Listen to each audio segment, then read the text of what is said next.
Hello,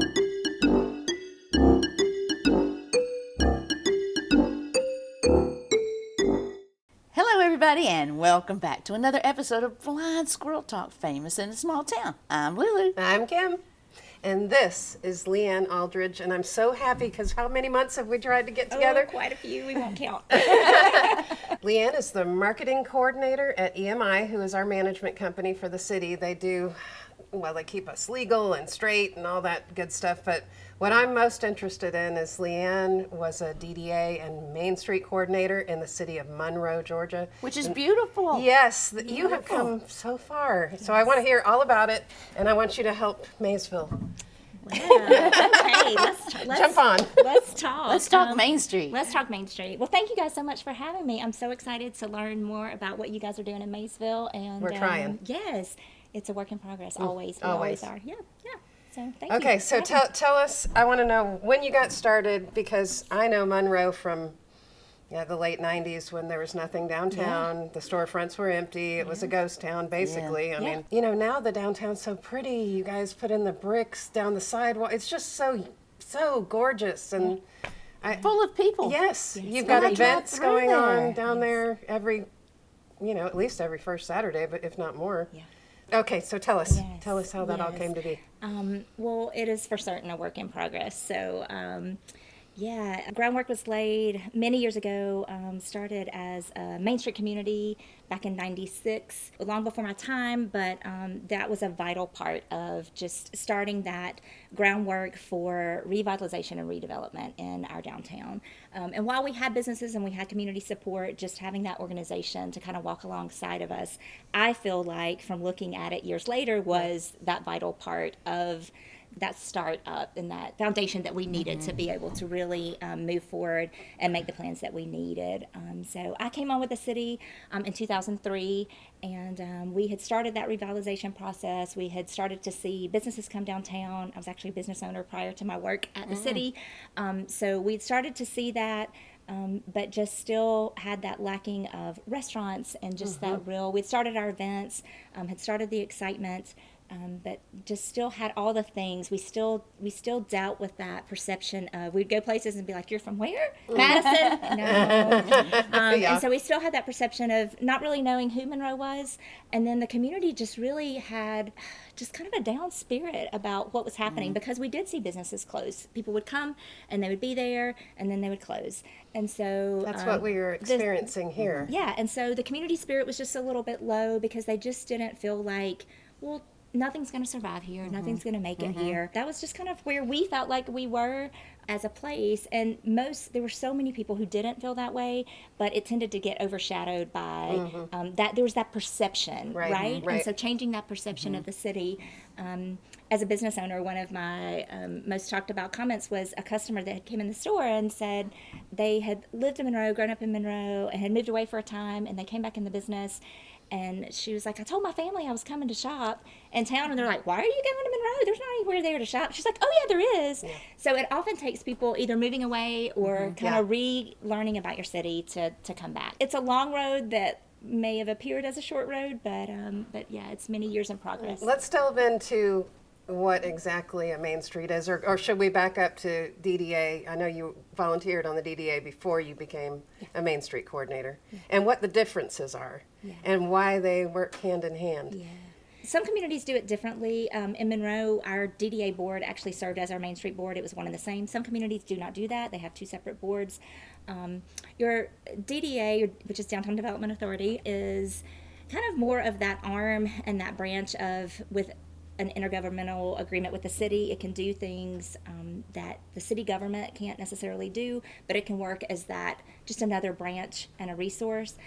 Main Street is it's a state and national, actually a national organization that you can become an affiliate program, and it really gives you the roadmap and the planning to really lay out a true plan of how you're going to go about your revitalization.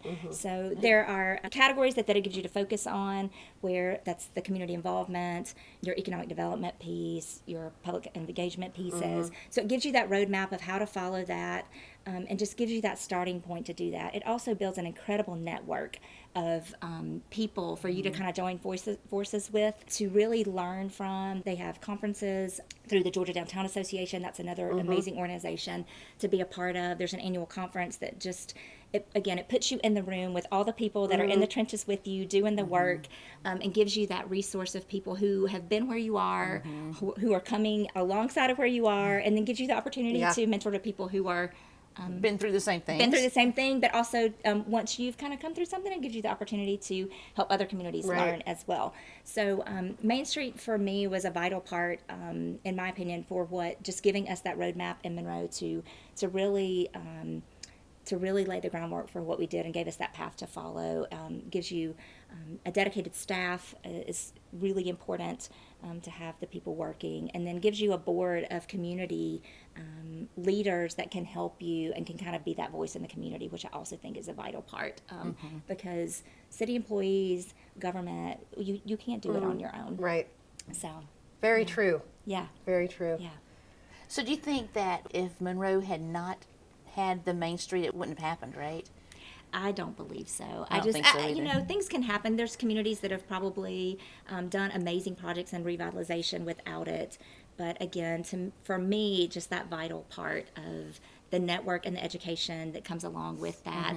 There's also access to funding that is a critical part of that. So there's the DDA would not have. That would not have outside of that Main Street community. So there's Georgia Cities Foundation, which does low interest loans, and then there's a Downtown Development Revolving Loan Fund that's critical. Those two tools were vital to a lot of the projects that happened in Monroe on a private sector, because again, that's where your development comes from, right? Your city can't go redevelop your whole downtown. Is your it DDA can't do that as well. The DDA or the Main Street that did the huge mural on the side of that building? Yes. Well, maybe you can clarify for me the difference between DDA. It's my understanding, and please correct me if I'm wrong. DDA is more involved in buying, selling, improving, leasing properties, and the Main Street coordinator does more of the event planning. Yes.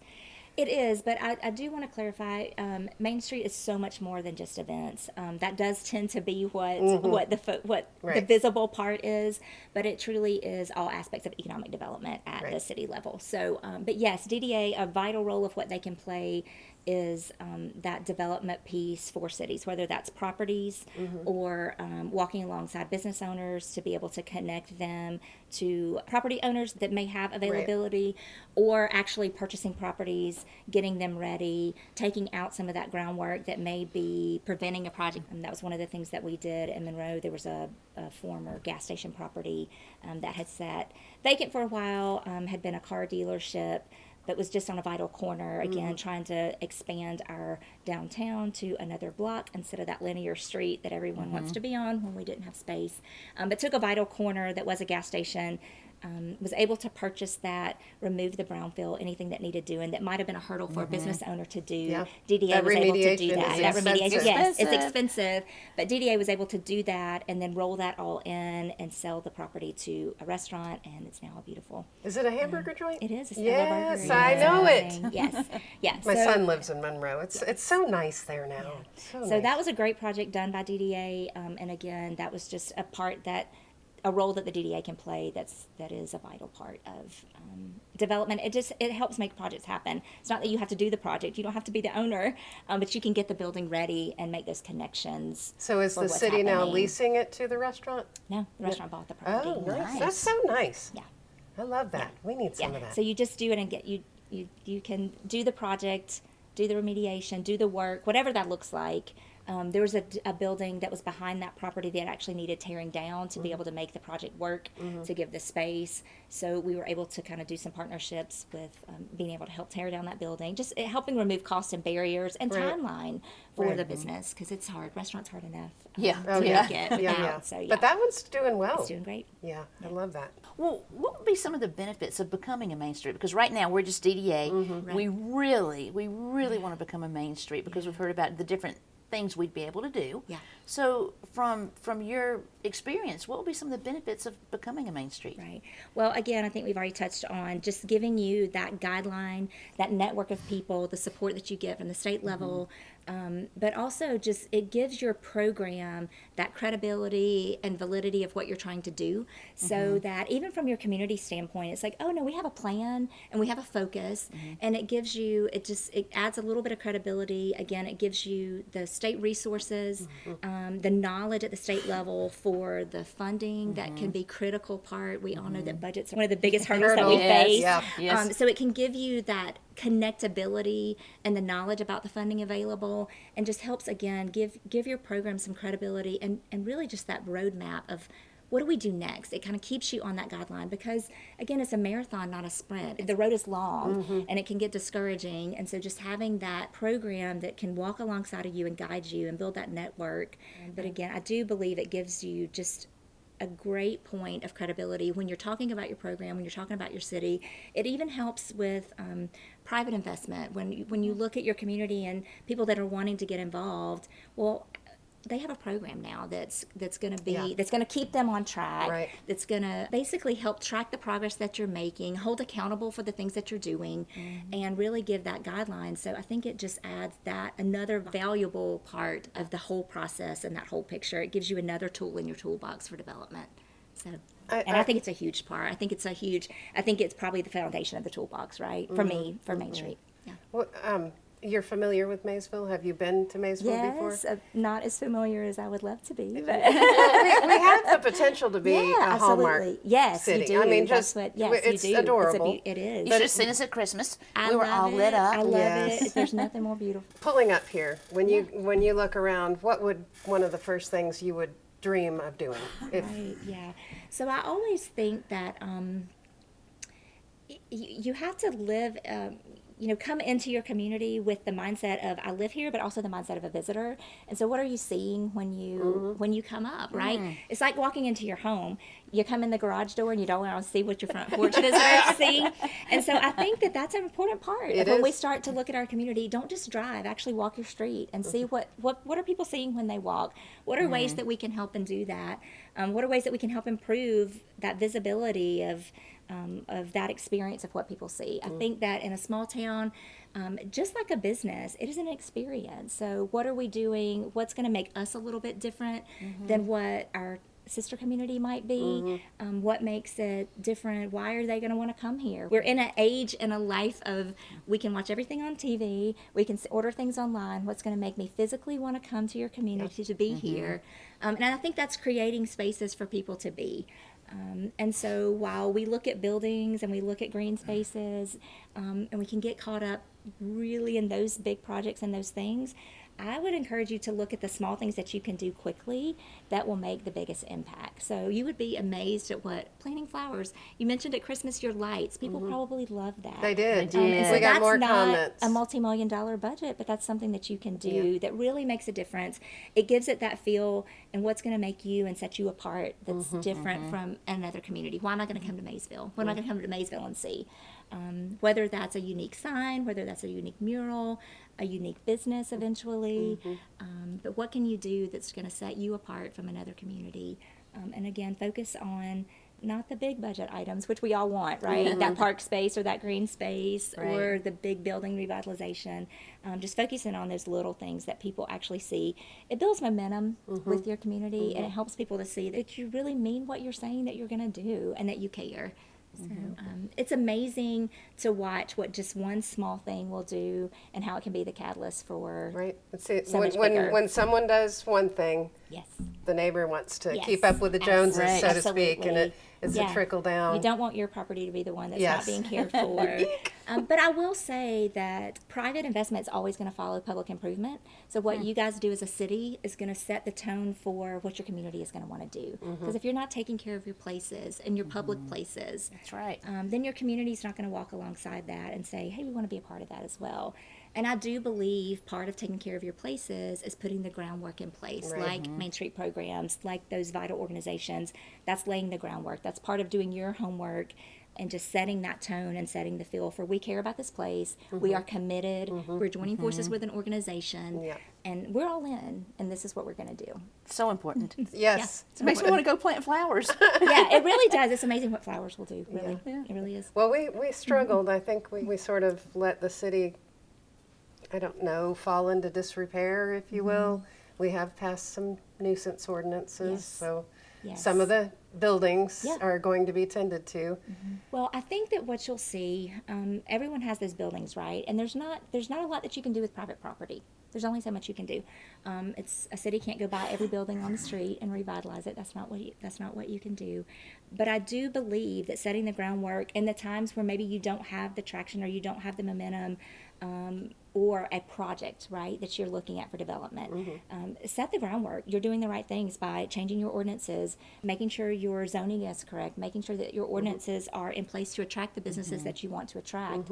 If you have a violation that says that a certain type of business can't be in your downtown, well, then that's not helpful. And that creates a barrier when that business wants to be here. Right. So in that time, if you can create just that foundational piece and then look at what is a barrier when a business wants to open here? What does that look like? Parking What and can walk- we remove? Walkability, walkability. yes. Right. And so those are the things that I think every downtown, no matter the size, is going to always, they're going to mention as your top problems. A lot of that is a perception. I will say you probably have parking, but we all know people want the parking place in front of the building they're going to. Yeah. We'll walk miles around strip malls or actual malls when there was a thing. You will park at a big box store and walk to get your product. But when it comes to downtown, people don't want to do that. And so we actually did a Walk Your City campaign where you actually counted the steps. So how far is it actually from the ice cream shop down to another place, from the parking lot over to where you're trying to go? And you make that realization of it's really not that far. If I look at where I park in a big box and walk to the back of the store, I've actually taken more steps than I would park to walk the entire length of downtown.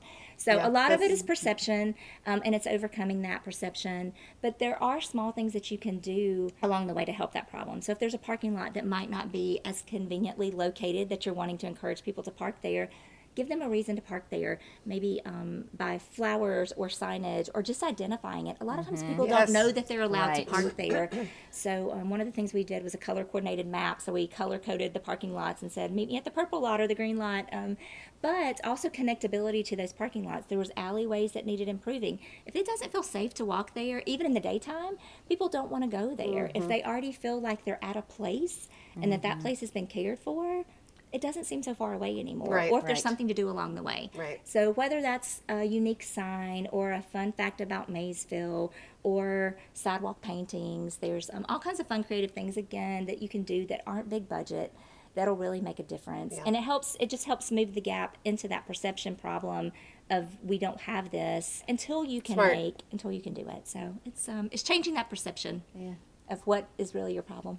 We need you here. Yeah. You've got all kinds of good ideas. Well, it sounds to me like Main Street really brings the community together in so many different ways. Absolutely. It does. Yeah. Well, It I does. mean, the cities I researched, like Clayton, Toccoa, Livonia, that are all, I mean, things turned around when they became a Main Yes. Street city. Yes, They, it does. Well, tell us about your green space in Monroe. Is it utilized? Do people love it? Tell us Yes, all about it because it yes. is beautiful. Yes, that was a long-term dream when we first started. Again, it was abandoned property. It had been used, it was an old cotton gin, and it had been used for a paintball business. The actual gin had been revitalized into a beautiful office space, but was, after the recession, had sat empty for a while. And again, it was one of those properties that we just thought, Why not? what are we ever going to be able to do with it? It would never, we really didn't ever see it becoming. so it was abandoned, but did the city own it No. prior? So how did you go Yeah, about how getting did you that? do this? Was it in disrepair? The field was in disrepair and needed some remediation work done there. The actual building was not in disrepair again. It had been renovated, but it was owned by a private individual, and just sat empty, just no momentum there to do anything with it. I had several offers or people looking at it over the years, just nothing came to fruition. And just I think right timing again. Yeah. Just things tend to fall into place, and just knowing what's in your community and knowing what could be a possibility, even when you don't think it is Yeah. really important. Identifying those locations and kind of dreaming about that.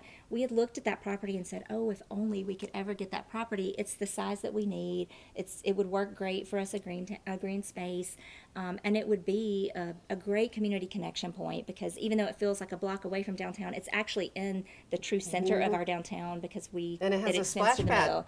We did do a splash Yes. pad. And so just knowing, I think that's a critical part of knowing your property in your community. That's another thing that will help you have an inventory of your properties, have an inventory of the buildings that you have, but also the spaces that you have. Right. So knowing what you have available and just staying in connection with those property owners. So when it became available, DDA played a vital role in that as well, to be able to make those connections and really partner with the city. So the city was actually able to purchase the entire property, but sell the actual Cotton Gin building. It is a beautiful co-work space now, co-work at the Metro, and a reclaimed wood space in the actual gin portion of that. So we're able to sell off the building, and the city was able to keep the green space for. That's cool.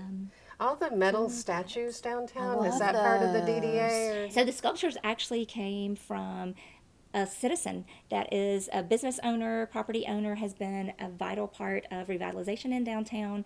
But they brought that to DDA. They actually attended the Main Street Conference, the National Main Street Conference, Wow. saw the statues at a conference, and came back to DDA and said, we love the concept. How can we make it happen? How can we walk alongside you guys to make it happen? So they actually initiated it. So it took Nice. So citizen involvement. Yes, it was citizen involvement. So that's how it came. They were sponsor funded, and along with some tourism dollars that we have with downtown again. So it was and that's again when community has an involvement and a connection and a pride, they start to take projects on themselves and want to see that. So again, followed by that improvement by the city, that investment by the city, public investment's always going to follow. So. Yeah. Monroe has caught a fever, and it's beautiful. Yes. I mean, really, it's spreading. And It is a spirit that is hard to explain, and I think every city has that. I think you just have to find it, and I think it can be dampened for a time, like you said, where people just aren't excited about it. But once they start to see momentum, you will see a shift like never before in your community. It spreads out to so much more. I would say our school system, the perception of our school systems have changed. Our hospital, everything. So it just bleeds out into the community once you start to have that. And so while the city as a whole is much bigger than the downtown, that is the heart of it. And if you can focus on that, that's where your history, that's where your city was built. And so when you can focus on that revitalization, it will bleed out into aspects, and it does catch a fever, and in the best ways. Because once people start to see that their leadership cares about it, they want to be a part of what's happening. Right. And the more voices you can have, when government speaks, it tends to hit a little different than when your neighbor speaks to you about things. Yes, it And does. so it's different, right? And Right. it gives, and that's what you want, is that citizen pride, that community pride and spirit. But then that grows your army of people, right? A city can't do it. One Main Street director can't do it. The DDA board can't do it. But once you can get people on your team that share a vision, that realize, hey, we are invested and we're really going to make progress this time. Because it takes a long time, right? Sometimes you start projects and they fail, and that still will happen. But once they see momentum and progress, it really starts to be that domino effect that you're looking for. So what you guys are doing is all the right things. It's laying the right groundwork that you're needing to move forward. It's building that toolbox that we like to refer to of it's one of the things that you're going to do. Yeah. It's your tools in your toolbox. Yeah. And so, but becoming that community is really going to help that. And it's going to broaden that toolbox. It's going to make it bigger with the resources that you can get through that. But again, having that groundwork laid where you start to see that community involvement is going to be your biggest piece. Often or ask what do you feel like was that biggest accomplishment that you were able to see in that tenure? I was there about 10 years in Monroe. And I would say community perception, because it was that place. My family is from there. I grew up in Monroe, multi-generations there. And when my parents grew up, downtown was the place to be. And, times changed. Yes. And people moved outside of downtowns. And so when that revitalization started to happen, it's exciting to see. We grew up in a time where people moved away and said, I don't ever want to come back there. And now it's I can't wait to get back here. And now I will be, I'll be there. And so it creates all kinds of new challenges. Yeah. And I think that's important to remember, is that as you grow and as you do things, the more people you have, there are going to be things that you have to look at differently. But I always looked at, if we have trash, that means someone was there. And we're going to pick it up and we're going to find a way to solve that problem. And hope that, again, once you start to see that community pride and that community involvement, and people start to take part of what you're trying to do, they do tend to care about their spaces a little bit more too. So it helps. We need a Main Street. We do. Yes, you do need a Main Street. You do Yes. need a Main Street. We're trying. Plugging big for that for you guys. So Well, you heard it right here. We need a Main Street. Yes, so we do. Talk to your council person. Talk to your mayor. Talk to your friends. Talk to your neighbors. plant some flowers. We need a Main Street. We do. Yeah. Thank you for coming. Just talking to her makes me just want to. I know it gives me Hopes. yes. Yes. I get we'll try. I'm so excited. And you're like, I feel better today. Yeah. One of my favorite things that we have talked about in retreats is if you could do, and I think it's important to do is say, if there were no regulations, no rules, no code, no money, no restrictions whatsoever, what's your number one dream? And write it down. And then I think you'll start to see all those projects that you don't think will happen. They're really closer than you think they will be, and you start to kind of change that mindset. Because even you at the groundwork and the leadership level of being DDA, it does get discouraging because you focus on the big and you focus. But I think if you can set your focus on the low-hanging fruit, on things that you can do now to make a difference, what's something we can go out and do in the next 1 to 3 months that's going to be visible and vibrant, what's going to create a space, whether it's a small space that's a photo opportunity or a new sign that we did, and then really celebrate what you're trying to cultivate. If you can celebrate those moments and those things, whether that's a citizen involvement through volunteer, whether that's a business or building improvement, really start to celebrate those things in your community. It catches on. It does. It's contagious. It is contagious. It is. Good things are contagious. We need it. We need the flu. Yes. The good flu. Yes. The good flu, the good fever. The good fever. Yes, absolutely. Oh, So. my word. Thank you for being here, Leigh Ann. Thank you I for can't having thank me. you enough for driving all the way from beautiful Monroe, Georgia. Yes, absolutely. Well, I And love thank you what for you all guys that you are do doing. with EMI. Yes. Keep those boys straight. Yes, it is. It has been a wonderful transition for me, and I'm excited to be on the opposite end of communities. And it's been beautiful to be on the visible community development side, and now I'm on the foundational side with EMI. So it's a great transition, and I love small communities and getting to be a part of that. So super exciting. We're happy to have you. Yes, I'm thrilled to be here, and can't wait to see all the great things that are going to come. We're going to do it. Maysville. Yes. I know you're going to do Yes. it. I know you're I'll going be to calling you. Yes, absolutely. Anytime. I'm here. So thank you guys so much. Thank you. Well, we appreciate y'all for tuning in to another episode of Blind Squirrel Talk, famous in a small town. I'm Lulu. I'm Kim. And I'm Leigh Ann. Thank you, Leigh Ann. See you next time. Bye, y'all. Bye.